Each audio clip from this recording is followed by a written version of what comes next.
AI is no longer a technical issue, but a family and developmental one as well.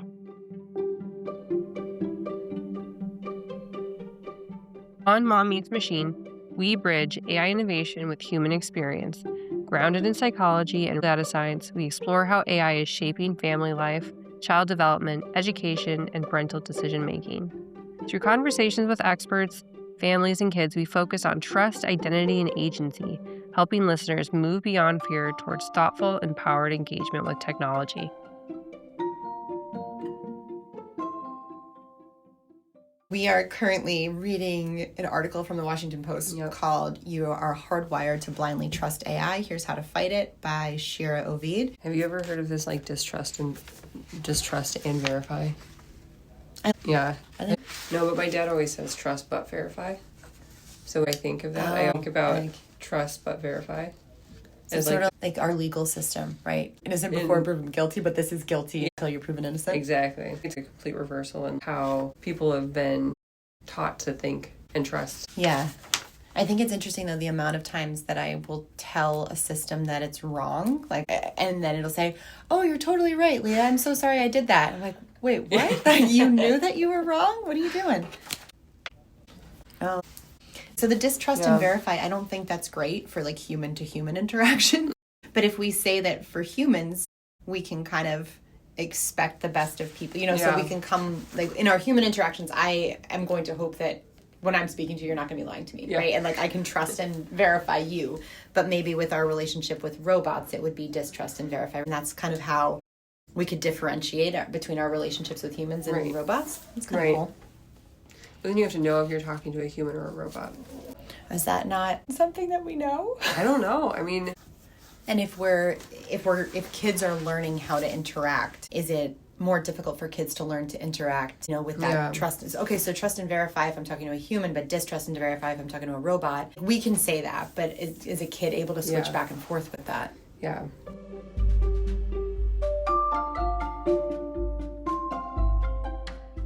All right, should we mix it up a little? Let's go. All right, Ruthie, what is your favorite robot or computer from a movie or a show? What's that movie where like the humans, like the robots take over the world and like the humans? Mitchell's vs. Machines? Yeah, I like the king phone. There's a king phone? Yeah, the queen phone, but yeah.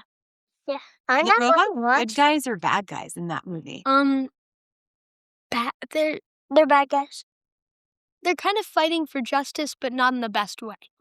Oh. There's good. There's good ones of them because they were treated badly, so they were trying to kind of show them that they're not just dumb robots and stuff. Oh, okay. So, what do you mean fighting for justice? So, you ever trying to have, robot rights? Yes. They were, since, humans throw them in the toilet, they threw humans in the toilet. Oh, that's wild. If the humans put robots in the washing machine, then the robots would put humans in the washing machine. What do you think that's trying to tell you? And there's also two good ones. Two good robots? Yeah, when they switch their things, they can switch their things to bad and good.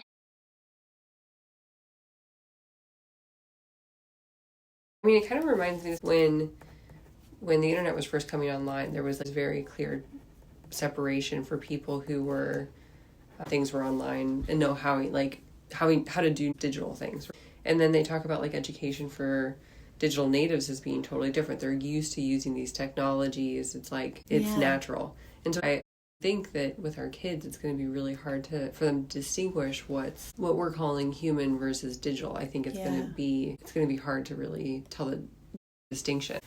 I'm thinking about at my wedding, the best man speech was about pre-Google Phil and post-Google Phil, and how pre-Google Phil, everyone believed everything he said because he says it with such confidence, and then post-Google Phil, people would be like, there's no way there's 725 different species squirrels. Like, what are you talking about? And then they would look him up and prove him wrong. So I thought that's and digital non-natives, right? Yeah. So we would just believe things people said because why not? If you said it with confidence. Right. Like, and you could see like a special sparkle in someone's eye when they're like playfully telling a non-truth. Well, so okay, let's talk about trust, because I think like we're talking about trust in people, but what is automation bias in terms of why do we trust? Like, first of all, do you think we actually do trust robots more? Yeah, I do, because I think about intention and potential of malice, right? And so for humans, there's secondary gain with lying, right? So why would I tell you? So I want you to like me better, so I might lie to you, or I might have some kind of ulterior motive that I might lie to you, but a robot doesn't have that, right? And so I think maybe not. Well, I suppose we don't know.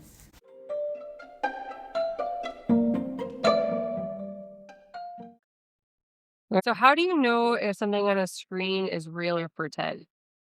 Like, how do you know if something's fiction or nonfiction? I think it depends on the source. Like the source you're getting it from. Okay. And it also kind of depends on like I feel like your brain a lot of the time can actually sense if like something's fake. Like if someone tells you dogs are cold-blooded, you're not really going to believe that's true.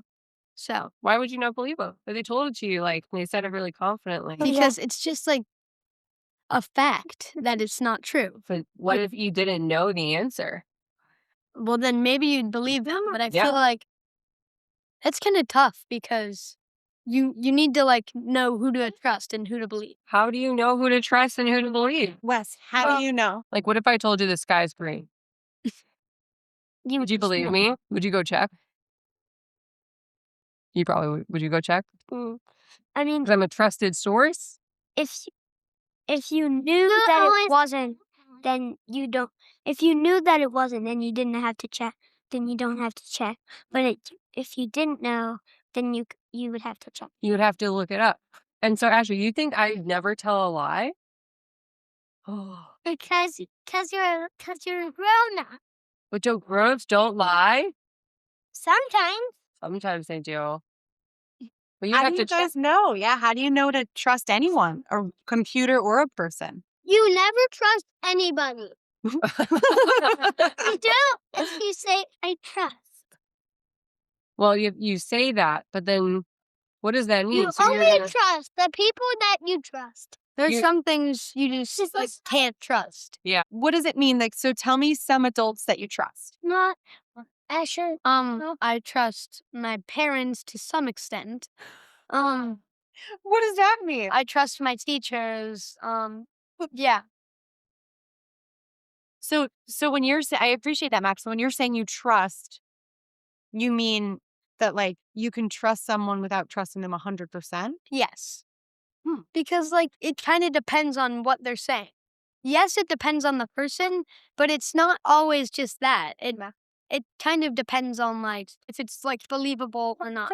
Like you don't have to trust every single thing they say, but if someone you don't trust says something you know is true, then you can trust that. So it's like yeah.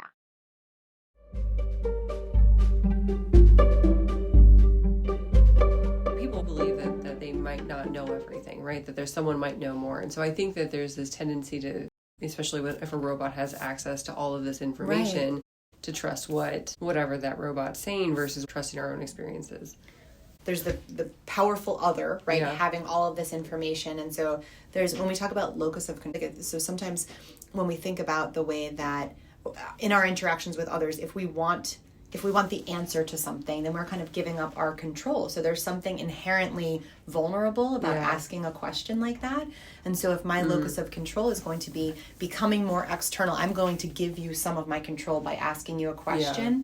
It's a lot easier to do that potentially with a robot because I don't have to show vulnerability by asking, hey, I don't know how to deal with my kid when they're waking up in the middle of the night at 2 o'clock, 3 o'clock, 4 o'clock in the morning. But if I Google that, then I don't have to show you that I'm an imperfect parent. Right? Do we generally trust other people more than we trust ourselves?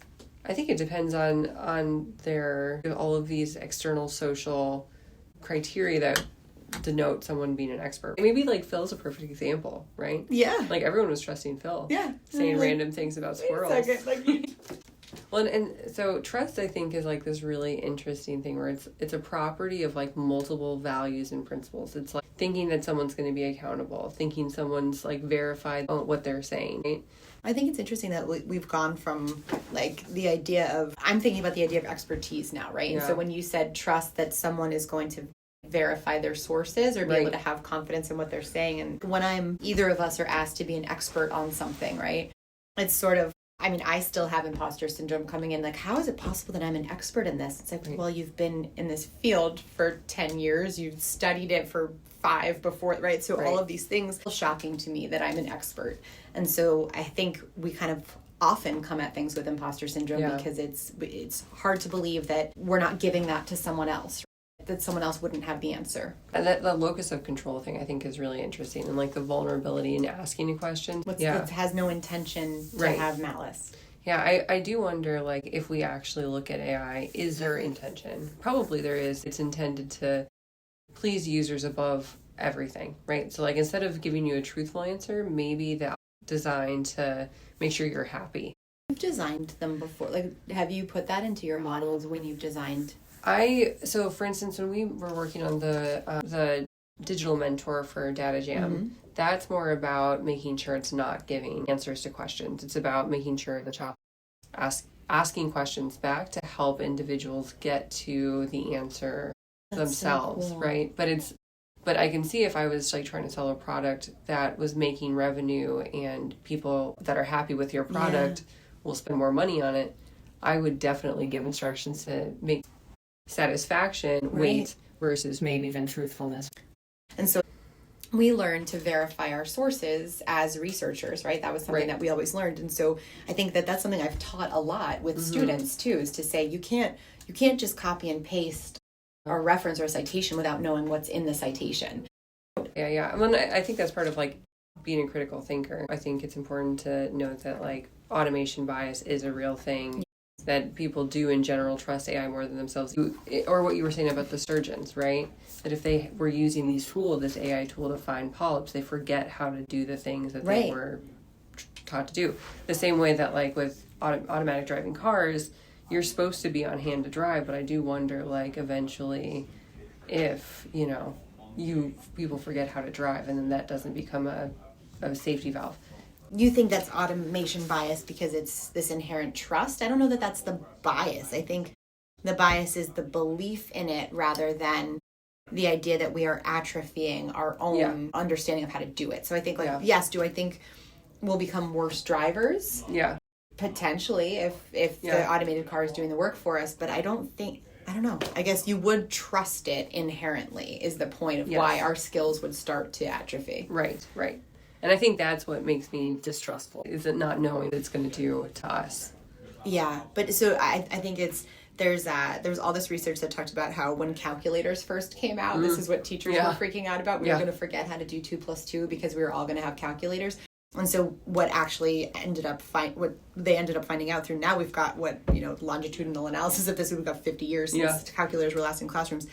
They've found that kids were actually able to do more complicated math problems, right? So you're spending less time on what's 2072 divided by 12, and you're spending more time on tangents and cosine, things. I don't know.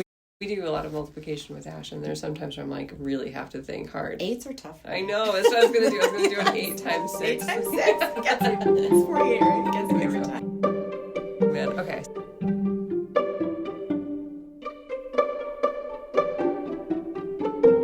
So guys, have you ever seen anything like computer generated? Like how do you know? Dozy. How can you tell if a person made something or a computer made it? Usually computer things You answered this question. computer things are usually sometimes you just can't tell.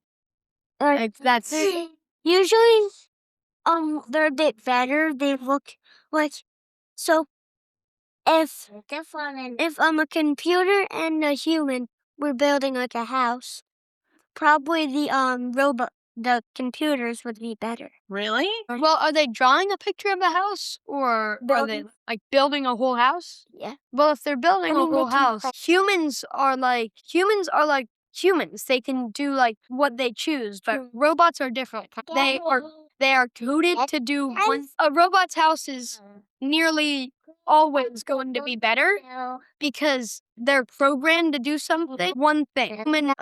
They're not. Humans are not programmed to do one thing.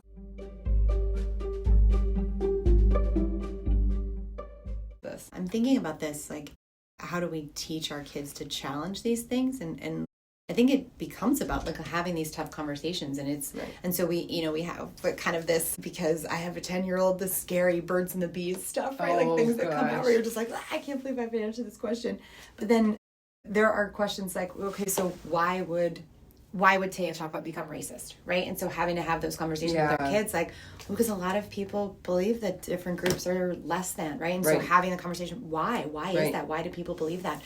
And so it really opens us up to having these difficult conversations that are scary to have for a lot of parents. And so I think when it comes to that, it's like I remember asking my dad for the definition of a word, and he's like, look it up. And so handed me a dictionary instead of defining what. And so I think that's kind of that same kind of laziness or fear, whatever you want to call it. But maybe it's open curiosity for both parents and kids is like, I don't know the answer. It's a complex answer. It's a complex problem. So maybe it's just like coming in at it with like a co-curiosity. Yeah, I think so too. But there's, coming back to vulnerability, there's a vulnerability in that, right? So when my kids ask Alexa a question before they ask me, it does something so visceral to me where I'm like, you didn't even ask me what the capital of Venezuela was. And they're like, well, do you know? I just think you wanted to answer. I just wanted to maybe know. But like, I maybe should know that. And then they're like, well, she knows. Alexa knows. I'm like, it's not a she, it's a robot. Stop it. So there's something vulnerable in admitting to your kids that you don't know the answer to stuff. And that's tough. We were talking about with robot to human interaction or human to robot, having that distrust and verify versus what your dad always says, which is trust and verify. Trust but verify. Oh, trust but verify. Yeah. And so I think we kind of, I don't know, am I advocating for distrust? I guess I am, to say like, how about we just always imagine that the robot is wrong? Yeah. I mean, it's like scientific method basically says you can't prove anything. But you can have like accumulating evidence that it's not that, right? Yes. And so I think coming at it is that you could never be sure, but you can increase your certainty, right? Yes. So like as a measure, I think that's like maybe the approach, right? It's okay to be wrong about stuff. I like that. I think that's a really nice parenting tidbit of like, it's possible we're wrong.